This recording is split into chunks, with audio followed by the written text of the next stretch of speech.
you everybody for being here. Thank you, Maker Mentor Muse. I think it's a great organization, and I'm so behind what you guys are doing here, and I'm just really honored to be a part of it. I'm going to talk today about poetry and I guess pottery too. I'm going to talk about how I am a maker of pottery, but I'm also a maker of poems, and I think of myself in that way. And I'm going to talk a little bit also about creativity, the muse, where we get inspiration. I'm thinking today that I'm looking at all of you, and instead of seeing squares, I'm seeing a garden. And I want, like, I remember my first gardening experience was really in a community garden where everybody had a plot. And this feels like everybody's plot. And what I want to do today is just plant some seeds for everybody, and maybe not now, but maybe later. Something will occur to you and spark some new poems or new creativity or new perceptions, just based on my own experience here. I'm just putting it out there for us today. I'm going to be making pots, but I encourage you to take out a pen and a piece of paper and to be writing as I'm talking. And you don't have to be. I'm a big doodler, so I would say if you want to doodle, because I want to get us away from thinking abstractly about poetry, but to get it into a place where it's more handmade, where we're using our hands to make things. So I'm going to talk about my book and about how I found the form of my book through poetry. And then we're going to do a little bit of a writing to generate some ideas. You can do it or you could not do it. It's up to you. And then I'm going to talk more about objects, poems as objects, and share a poem with you, and talk about my chapbook next door. And then we'll do a second writing prompt and maybe share some if you want to, ask some questions. If you have questions along the way, please put them in the chat, and Mary will make sure that I know about them. So I'm Vince Montague, and I'm a writer and a potter, and I live here in Cloverdale. And I've been making pots for a while, but I've always been a writer. And I started out very young wanting to be a writer, and I wrote many books, many screenplays, many stories, and all of them really basically failures. I landed some stories in magazines and studied, but writing is hard, as we all know. And but I continued to write. I don't know why, but writing is what draws us, right? I was also a teacher. I was a teacher of writing. I taught creative writing. I taught expository writing. I taught whatever kind of writing there was around. Business writing, ESL, and then in 2009, I was married to a woman who was a potter, and that's how I came into pottery, was through her. But I had never done pottery when I met her. I was always just basically focused on writing. And she died in 2009 in a car accident, and suddenly my life was completely different. I was 47 years old, and I had lost my partner. I had lost not only my wife, but I'd lost my artistic partner too, which was devastating to me. And I didn't really know what to do, how to build my life again. I was used to writing and sort of dealing with the world through writing, but at that point in my life, my head was a mess, so I couldn't really write. But I had a clay studio. And I came into the clay studio, and I started working because I didn't want to see this studio die. But I didn't know anything about clay. I was completely lost, and just did it because it made me feel closer to her, and it was a way to expend some creative energy. And so I started working in clay, and it was an amazing experience to work in clay at the age of 47, to begin a new endeavor, a new material. I didn't know what I was in for, but obviously it's completely out of control. I'm just like a potter clay person all the way around. And what happened in the clay studio was I felt this feeling of actually working in metaphor. I had studied metaphor. I had taught metaphor. Metaphor was always something that was outside of me, comparing other things. It was a tool that I used in writing. And I never thought about it deeply. But then when I started working with clay and I started making things with my hands, I realized that I was living in metaphor. And it was like I was immersed in metaphor. It wasn't an academic thing. It wasn't an abstract thing. Clay was a teacher to me and continues to be a teacher to me by using the material of the earth and failing and having successes and making things. Um, I was both grieving and observing. It's an interesting thing about being a writer and going through horrible events is that you cannot turn off that part of your brain that's keeping notes, that's always observing. And so I was watching myself, even though I was a mess, I could see that I was working with clay and that I was the metaphor wasn't just an abstract idea, it was going to help me survive. It was going to teach me a way out through this grief. And it really has.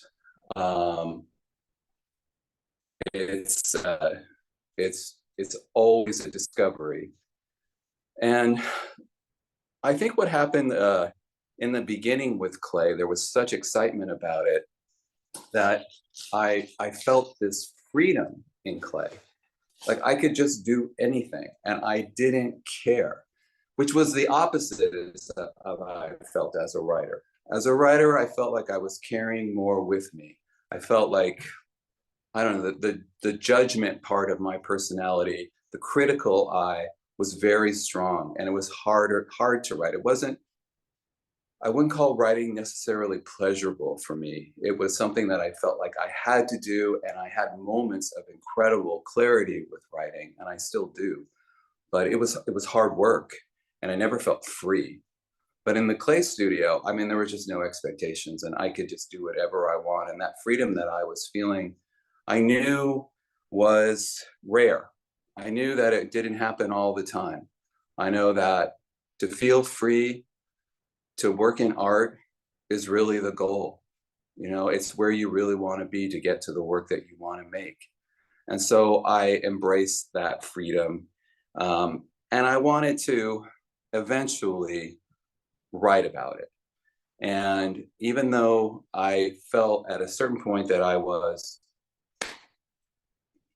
writing my story of grief by the pots that I was making, I felt like the pots were telling the story.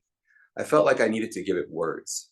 And eventually I came back to writing. And when I came back to writing after an experience in deep grief, I was a different person and I was a different writer. I became a poet is what happened, because poetry offers the most freedom of all of the forms. But I wanted to capture that experience that I've had here in the clay studio, getting through grief, using clay, becoming a whole different person, and describing that identity change in language. And so I wrote for many years, 2 or 3 years, to work on a manuscript, and I got to the end of it and it was horrible. You know, it just wasn't what I wanted. It was stiff. It didn't have that freedom. And you know how it is as a writer, you deal with failure all the time. So you start over again. And I was thinking about it. I was like, how can I capture the spirit that I feel when I hold a pot? That energy inside of a pot, that energy inside of a work of visual art. How can I get that same spark in a memoir, in a book about my experience in the clay studio? So simultaneously, I was working in clay and struggling with this book, and I started to make pots. And what I did was I was making so much work that I had to slow down And part of slowing down was making pots and then cutting them up and putting them back together. So I take a pot that was like maybe at this stage, cut it up, make something new, and I called it deconstructing, reconstructing pottery. And as I was living in metaphor, I realized that's what I've been doing with my own life. I've been deconstructing it and now rebuilding it. And so it was really satisfying to see how I was dialoguing in a way with myself, trying to figure out what I was doing through clay. And I thought to myself, why can't I do this with this book, Crackpot? Why can't I do it? And I decided that why not? I should just try to do this, use the same process that I used in making to write this book. So I took my manuscript and I cut it up into different sections. And I made a sort of collage of the book that I had written, a type of new pot.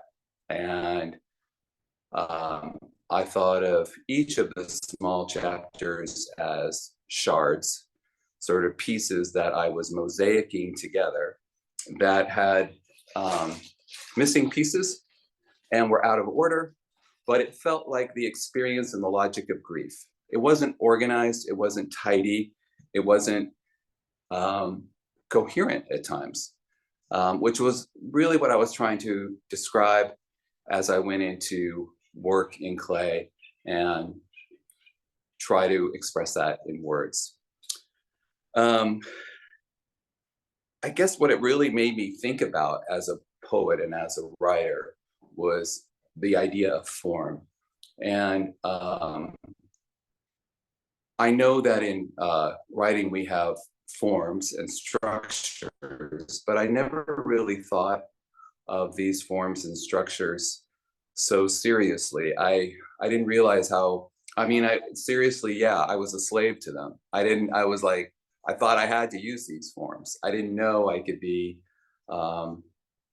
make my own forms. So pottery was a way, and working in clay was a way to think about changing that form. And I started writing poems at this point. And my memoir, Crackpot, is really more of a poetic memoir. It tells the story of my experience through grief, but it also tells the story of how to make a pot.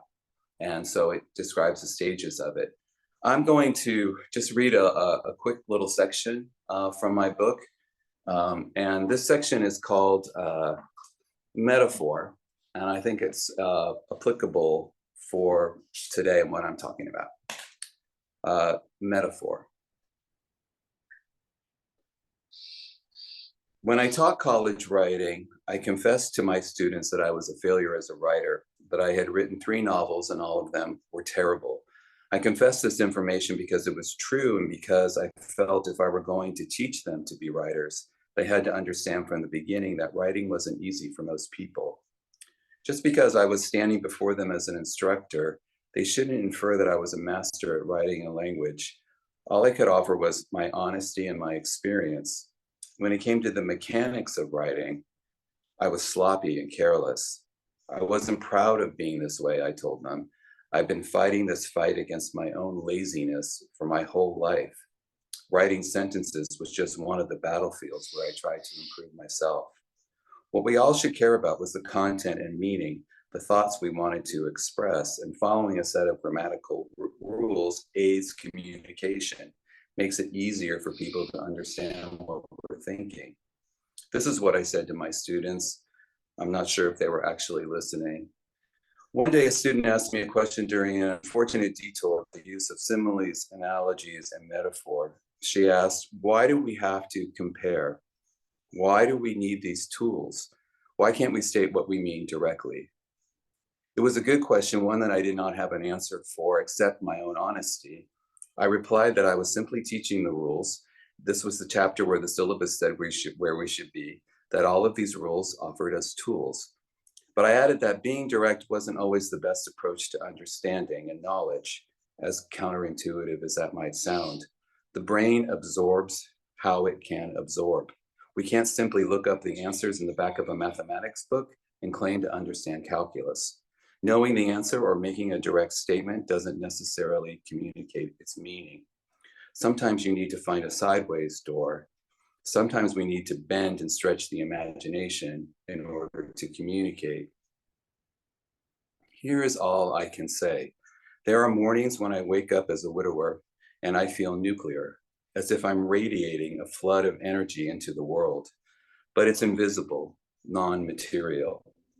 When I say I wake up and feel nuclear, I don't mean that I am a nuclear bomb, but the reference to a nuclear bomb gets closer to my meaning, for which I have no words to directly employ.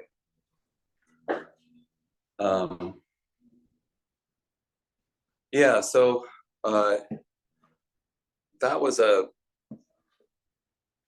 something I think that anybody who's been through grief knows that it's hard to describe, and it's hard to put into words without sounding like a cliche. And sometimes no words or emptiness can express that feeling even more. With Crackpot, I left out important parts of the story. It's a partial story. Grief has a way of erasing parts of your life. And I wanted that to be part of the book, to be part of the experience of reading the book, to not be able to reach back and get those details because things become lost. And so that's what I was thinking as I was working on the beginning of this book and thinking about metaphor, thinking about how clay was a metaphor and now writing was becoming another metaphor in which to work and form as a way to communicate the meaning without saying it directly. So yeah, so that's how I started, and I started working in poetry, and it's interesting to consider your career or your work as an artist, and like the different phases that you have. You are not the same artist as you intended to be. The work that you make may be what you think you want to make, but maybe the work that you need to make is entirely different. And accepting those ideas came through the tragedy and the hurt of grief, of trauma. And it opened up every idea for me in that sense, and in an artistic sense especially. Okay, so I think what I'd like to do, since we're just starting, I'm going to start talking about objects now, because you can see I have lots of objects in my life. And I want to be inspired a little bit by the objects that are around you. So hopefully you have some sort of paper or your computer out, and I want you to just pick an object around you that is right near you right now, not something hypothetical, something very close. And the more mundane and invisible it is, the better. Something that's just something that maybe that's overlooked kind of makes it more interesting here. And I just want you to write a series of words, not a poem, just a series of words that give voice to that object. But don't think you have to make it make sense. Just as an exercise in thinking, look at that object and start giving it voice. The words don't need to be in sentences. It doesn't need to be in a poetic form. It can be a list. It could just be notes. It could have color. Integrate your imagination into the object. For example, tell us the complaints of a chair. Describe the interior world of a roll of paper towels. um, a jump drive. I'm looking at my computer. A plastic lawn chair, a curtain on a window. Okay, let's just write for 5 minutes and then we'll come back and I'll talk a little bit more. Mary, can you time us?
30 seconds left.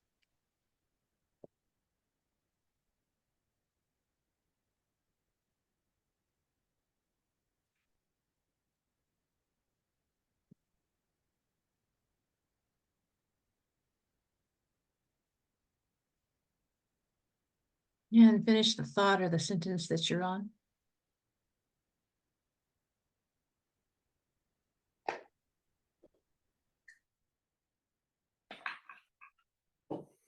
Okay. It's nice to write with other people. I enjoy it. I'm always alone, so it's nice to write in the company of others and to create that space together where we're just thinking and hopefully have no judgment about what we're doing. And I hope that some thoughts came to you as you were writing, or you were just resting. That's good too. So I want to talk about next is we're gonna come back to this. So don't throw it away. Keep it. We're gonna build something from these ideas and thoughts that we had.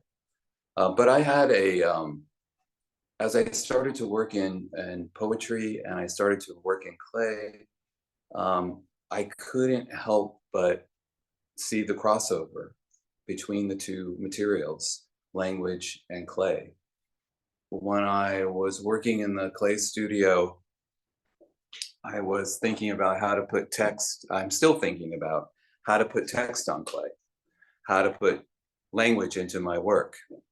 And in my poetry, I'm thinking of them now not as necessarily abstract ideas that are on my computer hard drive, but as real objects in the world. And when I say that, I know that they're not objects, but I think one of the hardest parts about being a writer is that the work is all inside your head and you're working in an abstract art, and that you can work for a whole day and have nothing to show for it. And it's really difficult. But it's a different way of thinking. And if you can get out of your head, this is a seed that I'm dropping today. You can get out of your head and into the physical world and think of your work as something. Yeah, they are physical. I believe they are physical. They are the labor of making these poems. I just mean like you can't rest a poem on a tabletop or hang it on a wall. I mean, you could, but the experience of poetry is interior.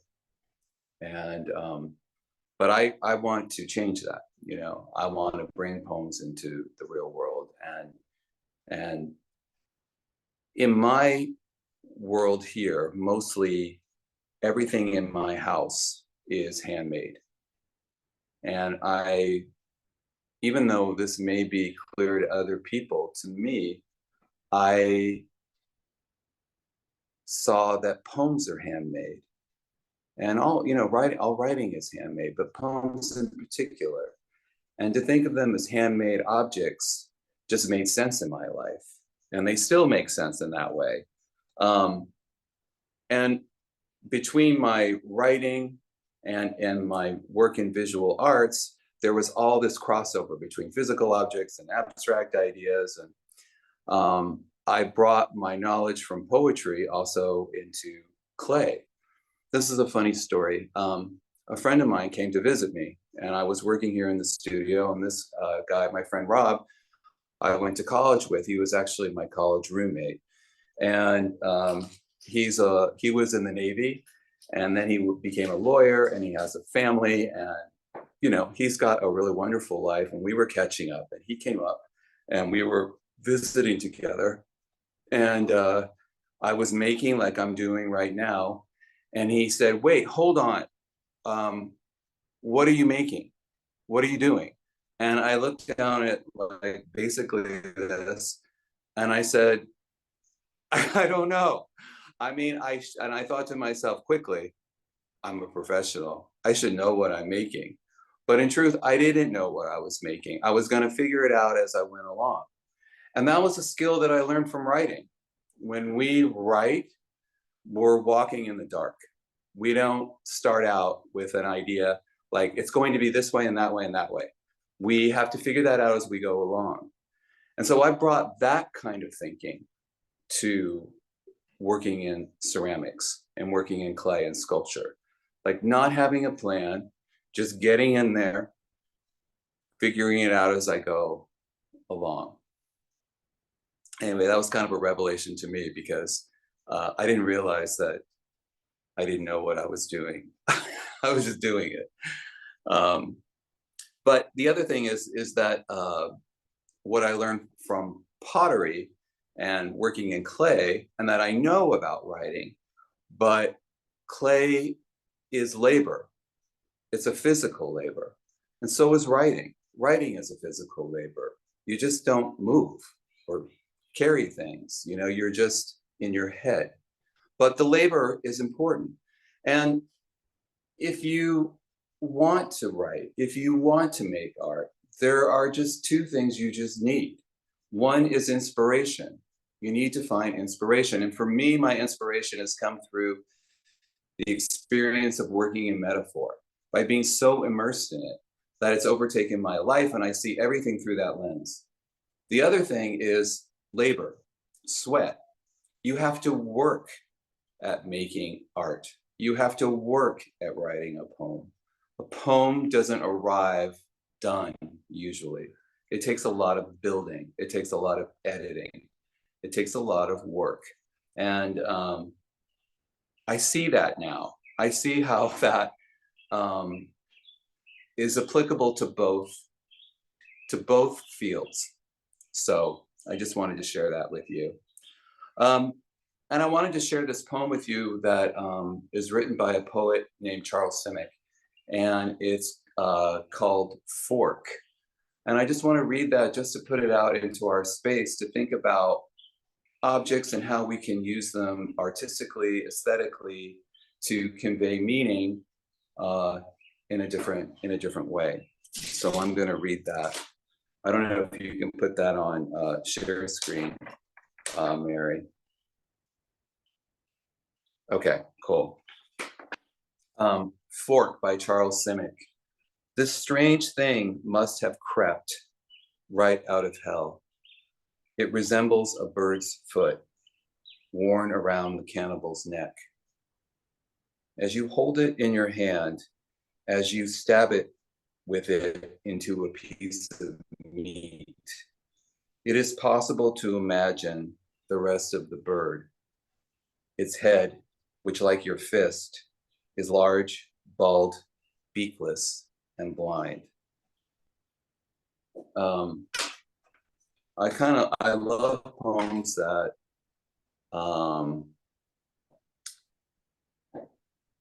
start one way. You think it's about a fork, and then it turns into something about imagination or about humanity, about the brutality of humanity.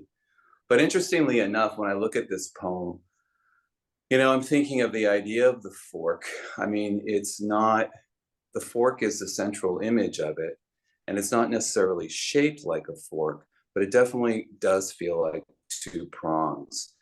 And so I can't help but think that in the writing of this poem, in the feeling of this poem, there is the idea of the fork, the emblem of the fork.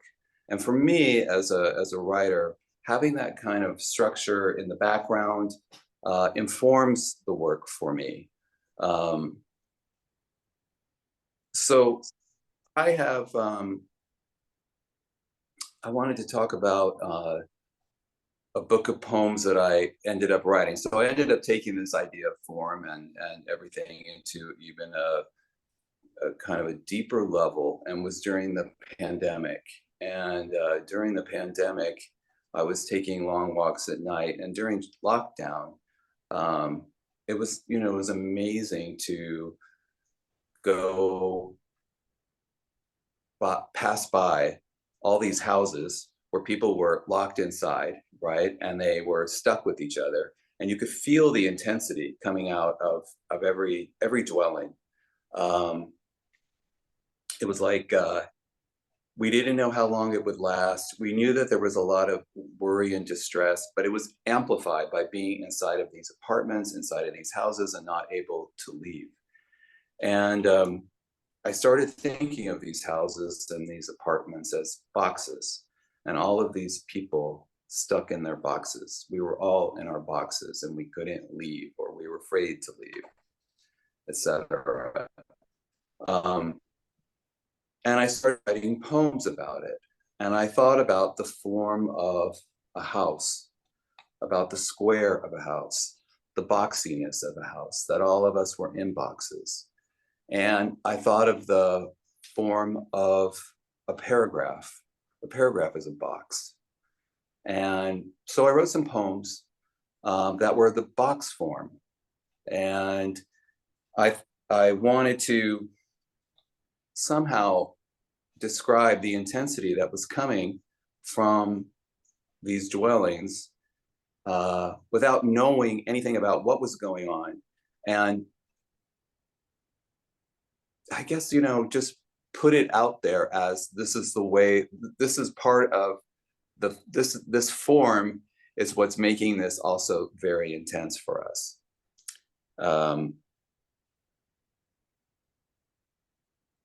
There's a lot of stuff that happened during pandemic that we're still dealing with, I think.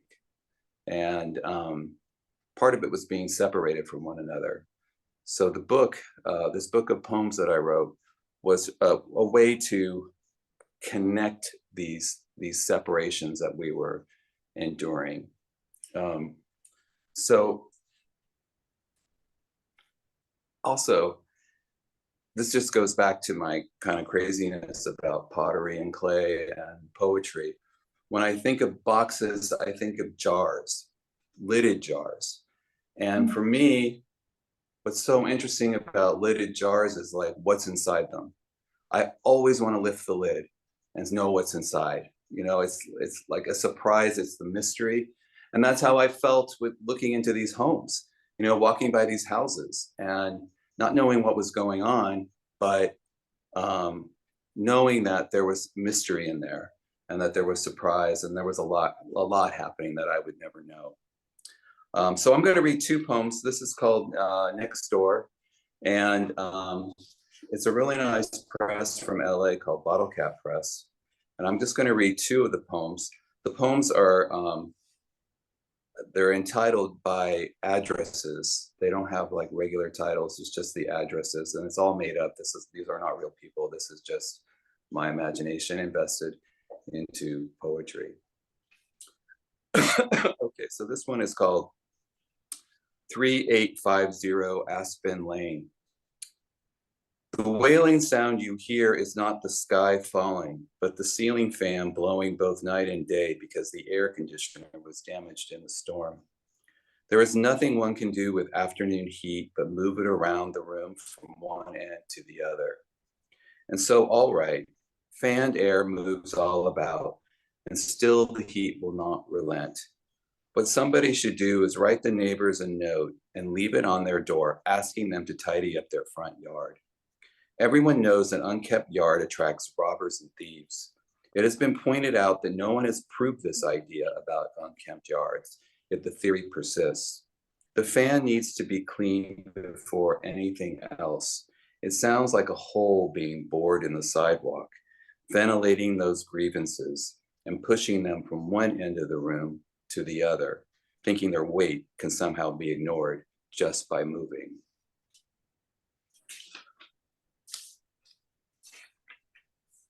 This poem is called 463A Beacon Street. You walk inside the front door and you know instantly you can never live in this apartment, but you tell yourself to keep an open mind until you pull open a drawer beneath the kitchen counter and you feel something sticky on your hand and you don't know what it is. And then you think, well, whoever lived here before probably did a lot of cooking, that they were probably a lot like you, and didn't have that much money. And that was why they were living in this apartment and cooking food that was sticky. And you find some comfort knowing there was a stranger who lived here, making his own sticky food, and then somehow managing to escape this apartment. And you think, maybe that could be you. Maybe you could rent this apartment, make your own sticky food, and then someday escape.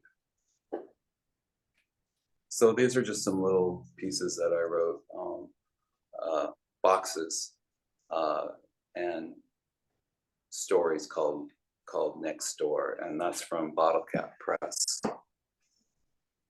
Um, let's see, what else did I want to talk about? My pots are doing okay, they're not drying out. Let's write again. Let's do a little bit of writing, and then maybe we'll have some time near the end to take some questions as well. So take out those words and maybe doodles or drawings that you did. And what I want you to do is to feel free and to pile them together.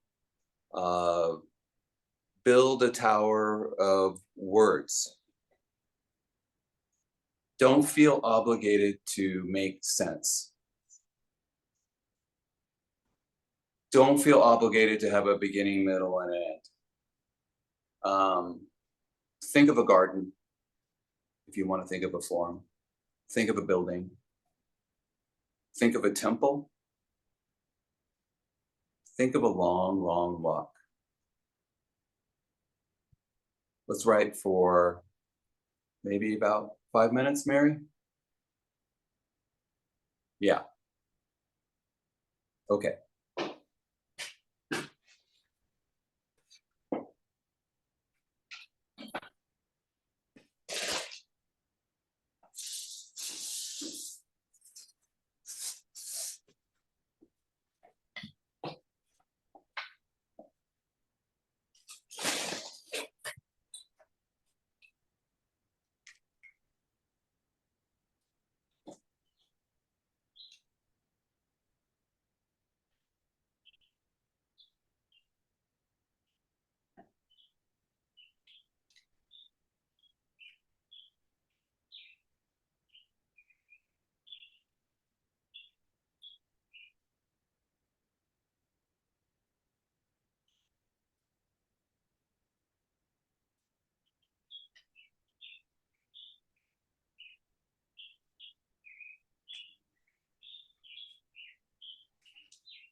About 30 seconds, unless you want more time.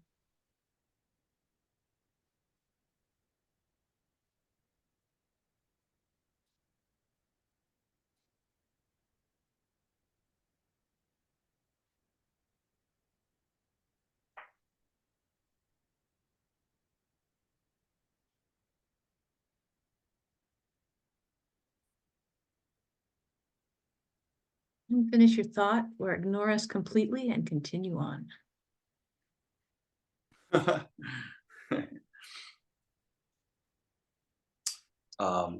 Yeah, thank you for that. Yeah, if you want to continue writing, please continue writing. I think it's so interesting how the mind works, but if you could go back and look right now and just read what you wrote, just quietly to yourself for just a few moments, just see what you put down.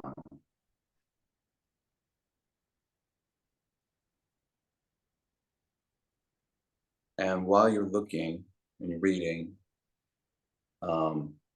try to fight the impulse not to rewrite and pick out a sentence or two that feels fresh, that feels surprising to you. And if you'd like, I'd love for you to share it with us. If you don't have to. If you want to put it in the chat, you can put it in the chat, but it'd be nice to hear your voices. I will start. It's a little bit more than 2 sentences, but let me just pick. She told me, don't even try to separate those colors because she knew I was colorblind. Second sentence, it was always better to let the fabric make the cut, she told me. It was always better to let the material show you forgiveness.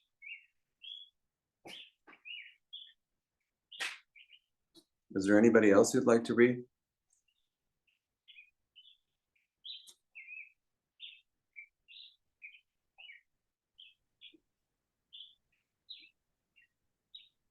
Well, I can. No.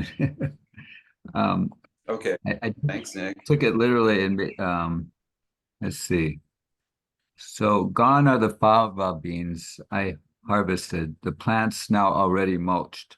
Now there is a ravaged land stripped of all the green, bits and roots with nodules, leaves that have no branches. So I was working in the garden. Nice, yeah. It's a nice metaphor.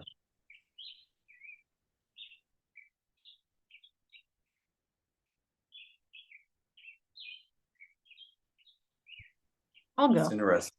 Oh, yeah, go ahead. Go, Mary.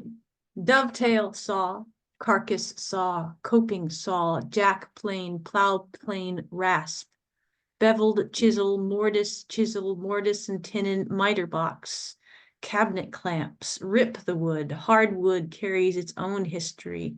The harder the life, the more intricate and enfolded the grain. Nice.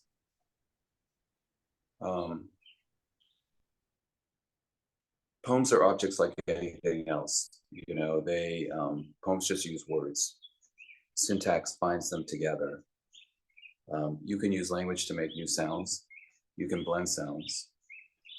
You can create new sounds. That's another level that you can work with in poetry. Not just the form, but now when you start to build it, you start to put it together, you can start to think about different issues, you know, different things you want to do, how you want to communicate to your audience in an indirect way, in a metaphorical way, in a way that somehow gets around language, if that makes any sense. Yeah. Does anybody else want to add anything? Did anyone add some to the chat? Anyway, I think I'm going to stop right there. I hope that you can take some of this and use it when you're working in your own studio, in your own notebooks, to think about your poems coming out of those notebooks, coming off of the computer, living in the real world. Think of them in a way that can help you perceive the meaning behind the poem more clearly, and with more feeling as well. So if you have any questions about my book, or about making, or about any of the things that I've discussed here today, you can raise your hand, or you can write in the chat, or we can dismiss. I'm hoping, Vince, too, you might read a bit more of the book too before we close. I would love to hear a bit more. Sure. I was going to close with that. I'm just wondering if anyone has anything they want to ask me about. Sure. Okay. I have a question.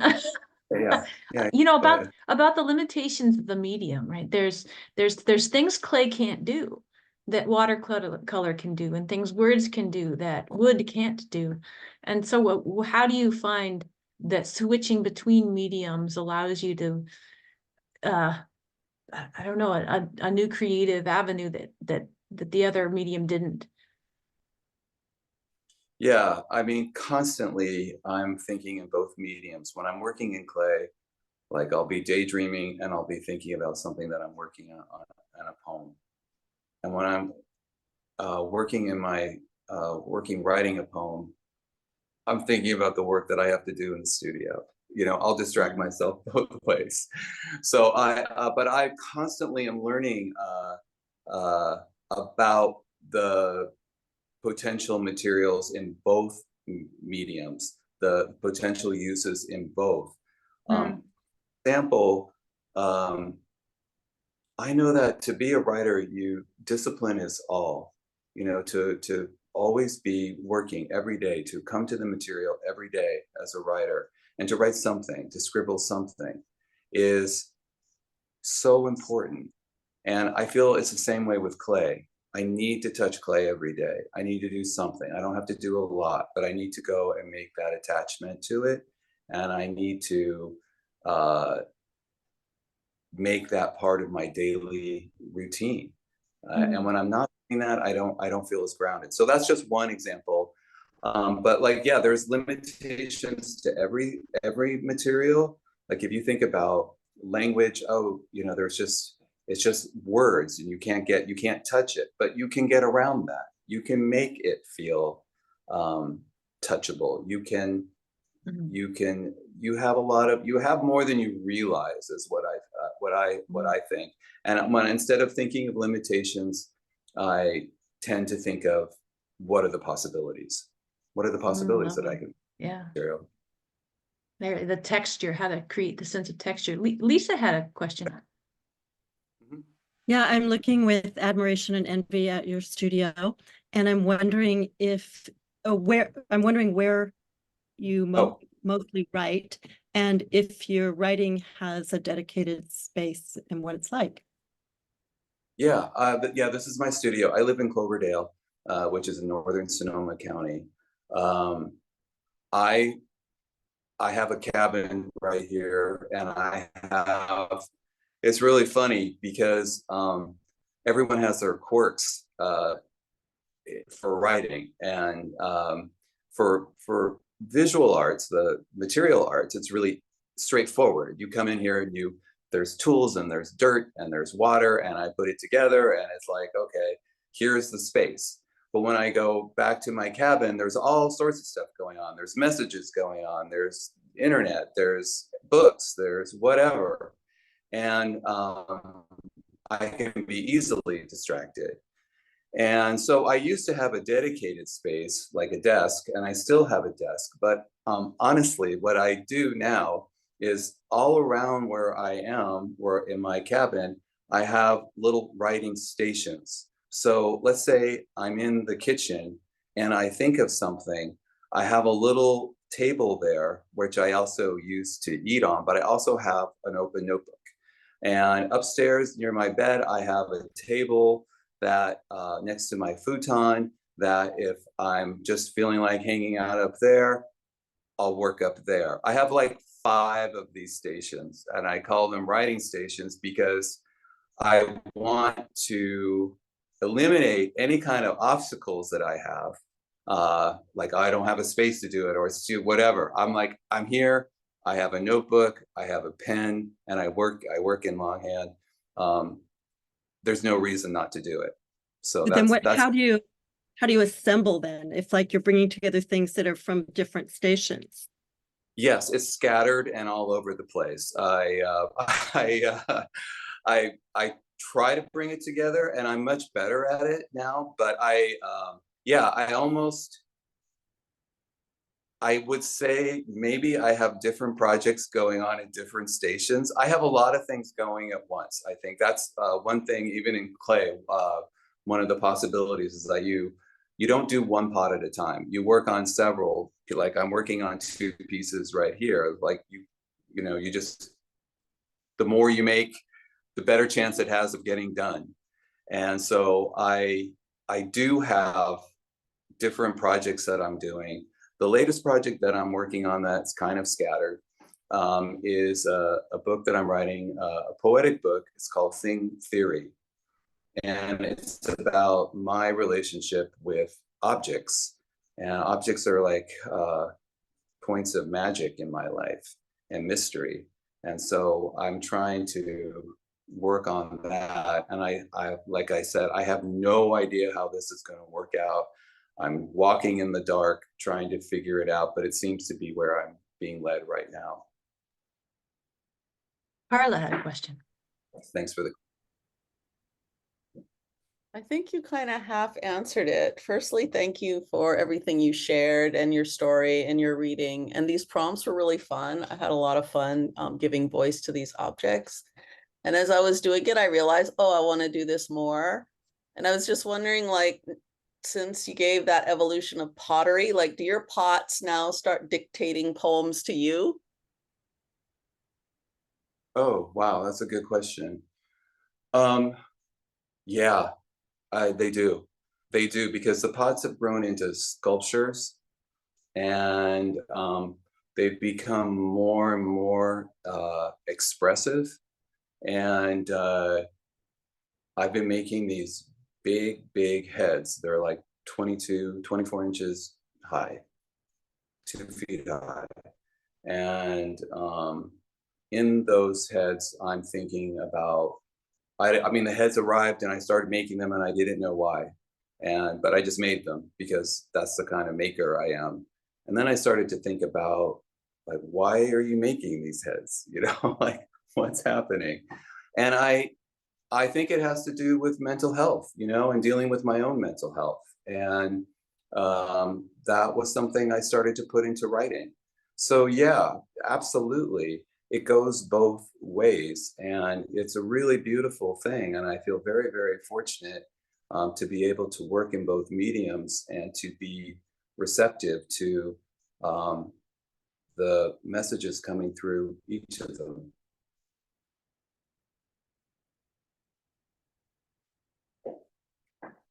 Okay, so maybe what I'll do is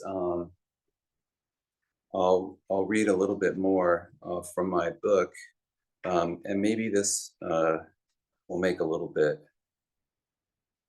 more sense about pottery and grief. And I want to add too that grief has been a really important part of my artistic awakening, my artistic experience.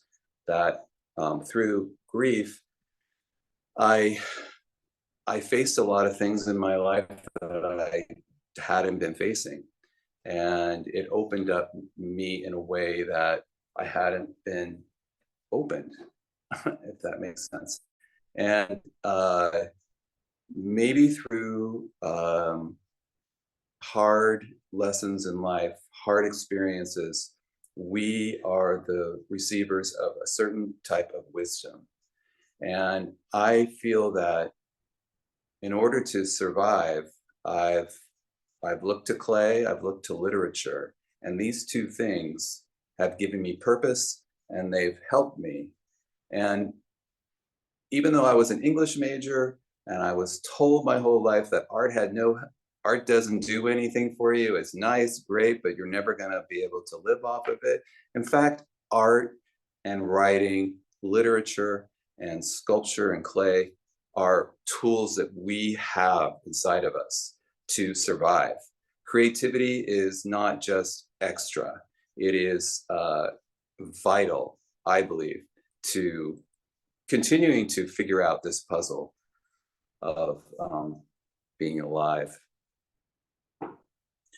Okay, so I'm gonna just read one more, maybe two more sections. This is called Supplies. If I could explain how I came to work with clay, I'd betray the mystery and inherent wisdom of dirt. What happened was this. Instead of running away and losing myself and forgetting, I allowed the mystery of clay into my life and agreed to follow it wherever it led me. And while there's nothing wrong with forgetting or pretending not to care about what's missing in one's life, that kind of strategy eventually runs out of steam and ends up badly. The important thing is to find a way to survive, however you can. How to survive? Look at the clues that surround us. For example, every pot pulled from the kiln has a story to tell, one of them being the story of its own survival. Pick up a pot and inspect it. Turn the pot upside down. Hold it with both hands. You'll discover clues as to where the pot was formed on the wheel, where it was trimmed, touched, held, and impressed upon by the potter's intention. There are marks from the heat, tiny cracks from exposure to sudden cold. In the same way, I rise out of bed each morning, hear the sounds of my own breath, feel the warmth of the bed, the ache in the stoop of my back. I see the creases on my face in the mirror, the graying hair on my arms. We bear the scars of our own endurance. At a certain point, my interest in pots consumes me, overtakes my imagination, and I fall in love. The relationship doesn't happen overnight, but quietly over time. 2 decades after falling in love with a potter and then losing her suddenly and irrevocably in a tragedy. How to survive that kind of rupture? I took what I lost and invested that feeling into pots, looking at pots, drawing pots, holding pots, talking about pots, and eventually, miraculously, surprisingly, making pots of my own. At times, my relationship with pots feels like the obsession of romantic love, the spark of meeting someone whose presence alters your own chemical constitution, a state of obsession when you wander back into your life consumed with that person, the touch of her hand, the curve of her back, the sound of her voice. I think I'll stop right there.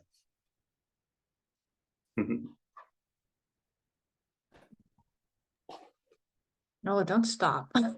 Those are wonderful. Thank you, Vince. Thank you. Do you think you'd give us one more? Okay. Yeah. Um,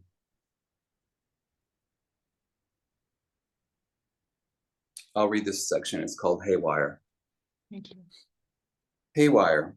Pots tell stories, some of them literal and some of them more abstract.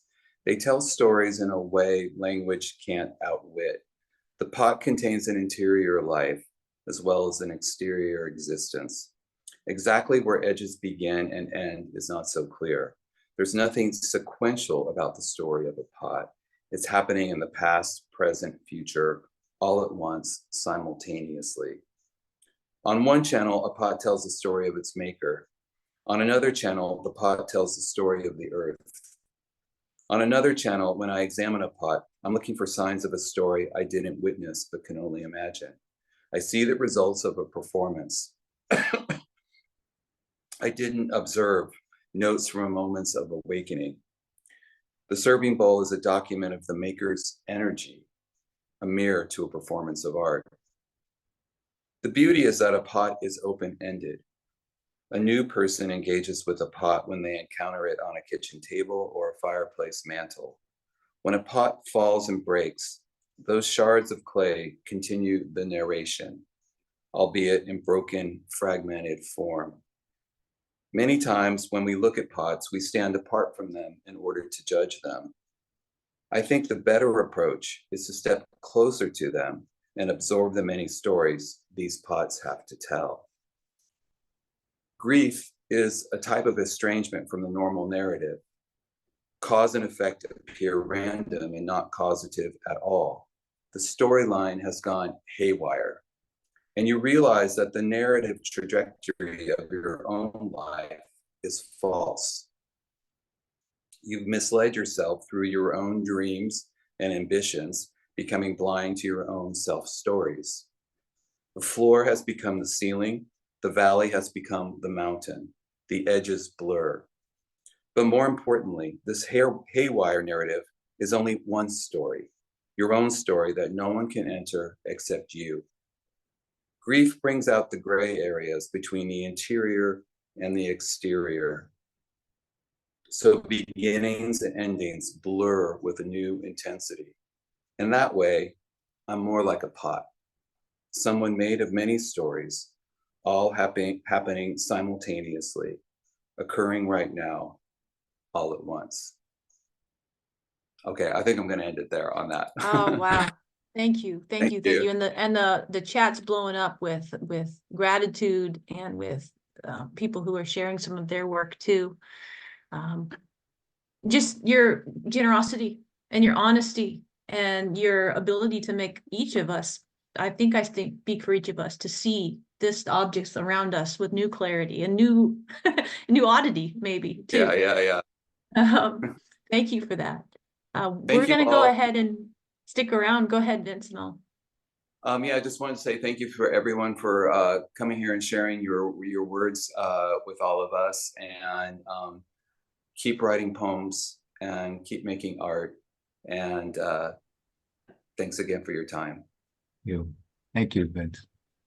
thank you very much. Thank you, Van, so much. Thank you. Thank you, Tia. Program is in the chat. We've got 2 more events coming up in June and May and June. First up is Noelani Peters, who will be on May 18th. You can go ahead and join us. If you don't have the money or don't want to pay, just email us. We want you in the room one way or another. So don't make the price of admission the door. We want anybody in the room. Also on June 9th, our very own Carla Brundage is going to be with us to give another wonderful evening on writers reclaiming wholeness through identity and community. So there is a wealth of talent and a wealth of knowledge and wisdom within this very room. And we'd love to host you if you have something that you want to share, something with this community that understands spirit is part of the art making process, which I think Vince has just beautifully demonstrated today. Thank you. Thank So you. unmute yourselves, say thank you, chat, and you can stick around after the recording says done. We'll stick around. I also just wanted to say thank you to Maker Mentor Muse, and if you can donate, please click the link that Mary's put out there. It's just a new project, and I hope it keeps going forward, Mary. Well, with stuff like this, it'll go forward whether we get paid for it or not. So we will pay you, however. We're not sure about us. So good to see y'all. Take care. Thank you.